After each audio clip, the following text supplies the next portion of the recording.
जो देश का गृह मंत्री, जो देश को संभालना गृह मंत्री, जो ऐसे भावपूर्ण आम्बेडकर आम्बेडकर आम्बेडकर करेगा, तो आम्बेडकर छोटे आदमी थे क्या? आम्बेडकर देश के भगवान है, आम्बेडकर देश के कॉन्स्टिट्यूशन रचे थे, भारतीय घटनाकार है वो, और उनके इतने इतने। दिल्ली के जंतर मंतर पे आप उपस्थित हैं आज, क्या हुआ आपके साथ, आपकी परमिशन पे?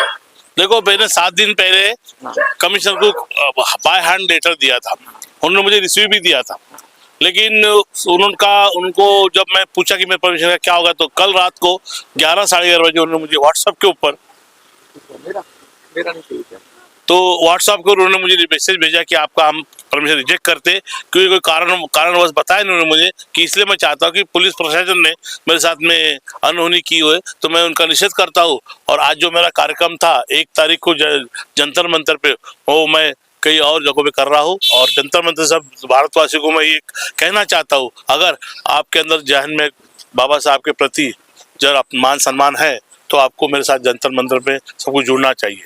अच्छा, ये क्या विषय था, आज क्यों आए थे आप जंतर? क्योंकि देखो, जंतर मंतर में आने के कारण कि मैं कई 30-35 साल से यहाँ पर धरना प्रदर्शन कर रहा हूँ।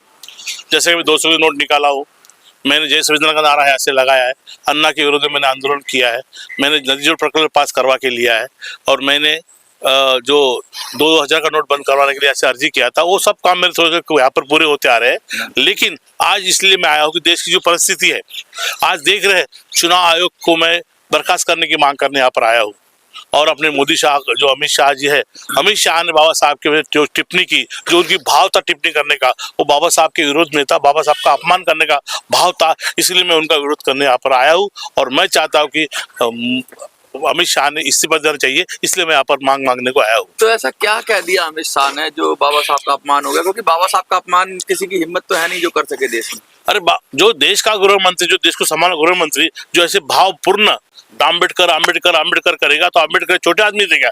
आम्बेडकर देश के भगवान है, आम्बेडकर देश के कॉन्स्टिट्यूशन रचे थे, भारतीय घटनाकार है वो, और उनके इतने बड़े आदमी के इतने बड़े जो 300 किताब लिखी है, उन्होंने भारत का संविधान लिखा है, उनको पूरे देश के अंदर उनका मान सम्मान है, उनको भारत रत्न कहा जाता है, और हर गरीब का, हर मजलूम का, हर समाज का वो भगवान है।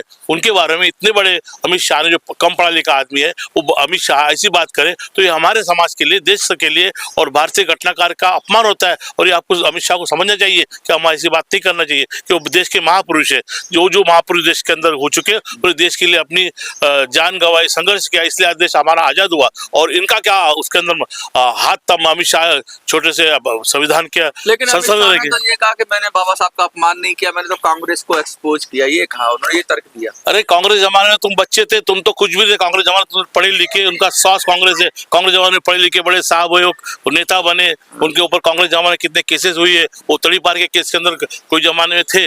कांग्रेस तो बाबा साहब के लिए पूरा अपना जीवन अर्पण किया। अगर बाबा साहब को चुन के वाले कांग्रेस था, कांग्रेस बाबा को चुन के लाया विधानसभा के अंदर, संविधान सभा के अंदर अवसर दिया, कांग्रेस चुन के लाया था, अवसर लाके बाबा साहब देशवासियों के लिए, SC ST OBC माइनॉरिटी के समाज के लिए बाबा साहब ने पूरे हक अधिकार दे चुके हैं। और ऐसे बड़े क्रांतिकारी महापुरुष के बारे में ऐसी बात कहना, संसद में वो भी शपथ लेते हैं कि हम संसद के अंदर हम भारत के अखंडता एकता रखेंगे, या ऐसे संसद के शपथ लेने वाले ही जब ऐसी बात करेंगे, तो हमारे शरीर के साधारण आदमी कहा जाएंगे। इसलिए मैं चाहता हूँ कि अमित शाह को ऊपर एट्रोसिटी एक्ट का गुना लगना चाहिए, और अमित शाह को देशद्रोह का कानून लगना चाहिए। ऐसे मैं ऐसे मांग कर रहा हूँ। लोग आपको आधुनिक युग का अम्बेडकर मानते हैं, वो कहते हैं कि आप आधुनिक युग के अम्बेडकर हो, तो क्या लग रहा है कि अब आपकी बात का कुछ हल निकलेगा? क्या सरकार कुछ कार्रवाई करेगी? सरकार को मैं कार्रवाई करने के लिए भाग कराऊंगा, क्योंकि अभी आने वाले दिनों के अंदर चुनाव है दिल्ली के, चुनाव है बिहार के, और सरकार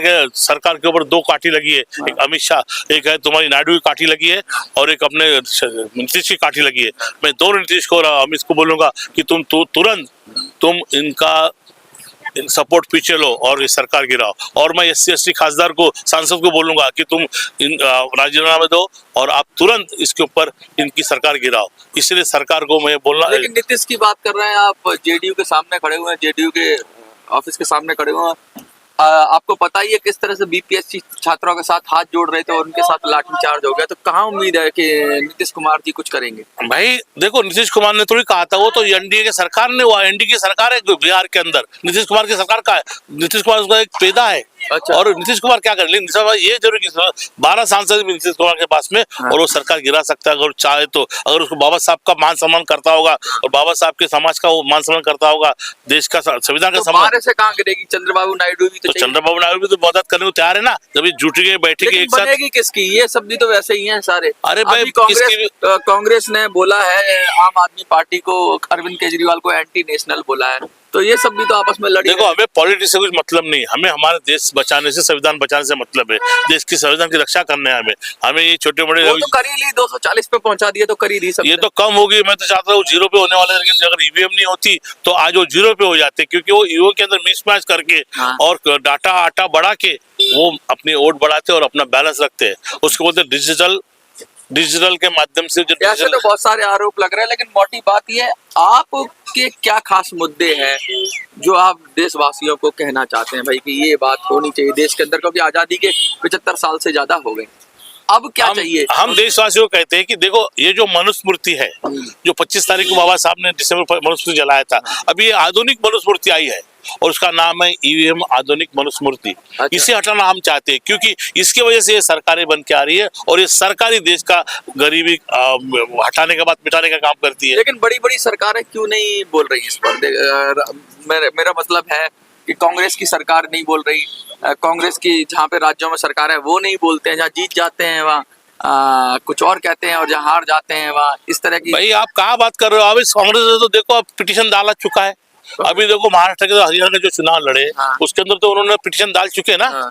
और पिटीशन डालने के बाद तो आज जो कांग्रेस क्यों नहीं बोल रहे? आप गलत सोच रहे हैं। आप कांग्रेस बोल रही है, विपक्ष बोल रहे हैं, इसीलिए कांग्रेस तो नहीं बोलती। मुखर आवाज क्यों नहीं है उनकी? अरे क्योंकि उनको उन्होंने मजबूर बना दिया है, उनको उन्होंने आर्थिक कमजोर बना चुका है, और कांग्रेस को उन्होंने आर्थिक कमजोर कर चुके हैं, और इसलिए जनता को साथ देना है। क्या कांग्रेस लगता है कांग्रेस को खत्म कर दिया है क्या बीजेपी ने? खत्म नहीं किया, कांग्रेस अभी जिंदा हो चुकी है। जिंदा हो चुकी है। 240 पे लाकर रखा, मतलब कांग्रेस का इस भारत के अंदर आज जो उन्होंने 70 साल पहले इतने पीएसयू बनाए थे, इतनी नौकरियां दी थी, इतने लोगों को शिक्षा दी थी, स्वास्थ्य दिया था, सब अच्छा किया था कांग्रेस जमाने में। लेकिन ये 14 साल की हम देख रहे हैं, 2019 की सरकार ये इनकी बनी जब से, और 14 की सरकार बनी, और आज 24 सरकार बनी। लेकिन ये जो प्राइवेटाइजेशन है ये तो कांग्रेस ने ही शुरू किया, ग्लोबलाइजेशन तो मनमोहन सिंह जी ने ही शुरू किया। कांग्रेस का मकसद था कि इस देश के अंदर विकास हो जाए, लेकिन इन्होंने एक प्राइवेटाइजेशन का मतलब क्या हुआ? SC/ST लोगों को आरक्षण खत्म करने का इन लोग का मकसद है।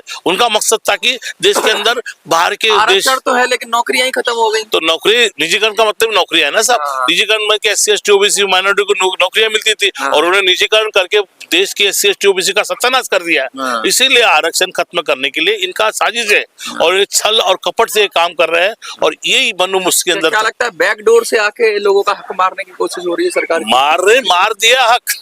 अरे देखो, आज बिहार के अंदर बच्चों, हाथ जोड़ने बच्चों को मार रहे हैं, और पूरे जितने भी नौकरियां SC/ST OBC की जो बड़े बड़े कंपनियां, उसके अंदर ठेके में काम कर, ठेकेदारी बोलता, गुलामगिरी बोलेगा तो तुम्हारे बच्चे आने वाले गुलामगिरी करेंगे क्या?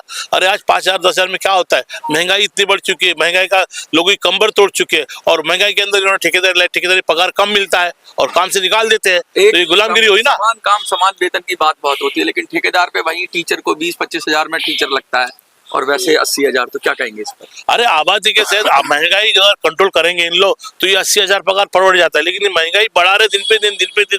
चाय का, आटे का, डाटा का, बाटा का सब भाव बढ़ रहा है, तो अब दिएगा आदमी, करेगा क्या, खाएगा क्या और रखेगा क्या? इसलिए महंगाई कम करने के लिए इनके पास कोई नीति नहीं है। महंगाई बेरोजगारी कम करने का कोई नीति नहीं है। अगर इनका कोई अच्छी नीति होती, देश की पॉलिसी बचाने, किसके पास नीति है? कौन कर सकता है? देखो भाई, आप 70 साल पहले का 2014 पहले का इतिहास देखो। आप कितने तुम्हारे बाद बच्चे SC/ST OBC लोग नौकरी कर रहे, गवर्नमेंट जॉब कर रहे, IAS PSI बने, बड़े ऑफिसर बने, मंत्री बने, संतरी बने, प्रदेश विदेश गए। लेकिन इनके आने के बाद तो ये सब बंद हो चुका है, नौकरी बंद हो चुकी है। 5,000 रुपये काम करो, 10,000 रुपये काम करो, इतना बर्बाद कर दिया देश को उन्होंने, इतना सत्यानाश कर दिया गरीबों का, कि आने वाले 10-20 साल, 30 साल, 40 साल देश का विकास होना नामुमकिन है। मैसेज देना चाहोगे जो लोग? मैं चाहता हूँ कि देश के अंदर पहले मनुष्य जो आधुनिक ईवीएम आधुनिक मनुस्मृति आई है उसे पहले बंद करो। उसको बंद करने के बाद में देश के अंदर बैलेट से चुनाव लाओ, और बैलेट चुनाव आने के बाद में दूध का दूध पानी का पानी होगा, और इसके अंदर बीजेपी सरकार जाएगी, बीजेपी की नीतियां जाएंगी और ये मनुवादी सरकारें जाएंगी, और आने वाली सरकार ये सेक्युलर होगी, ये सब देश के समाज के सब तख्ते का वो विकास करेंगी। ऐसे में पूरे भारतवासियों को और जो मैं कुछ देख रहा है सुन रहा है, मैं इनको यहाँ से इतना अपील कर रहा हूँ, अगर आपके देश को बचाना है, लोकतंत्र को बचाना है, आपके हक अधिकारों को बचाना है, स्वास्थ्य को बचाना है, आपकी नौकरी बचाना है, आपके बाल बच्चों को गुलामी से बचाना है, तो आपके देश के लोकतंत्र को बचाना होगा, संविधान को बचाना होगा, और देश के हित के अंदर आपको हर टप्पे के आदमी को काम करना चाहिए। जय भीम, जय भारत, जय संविधान।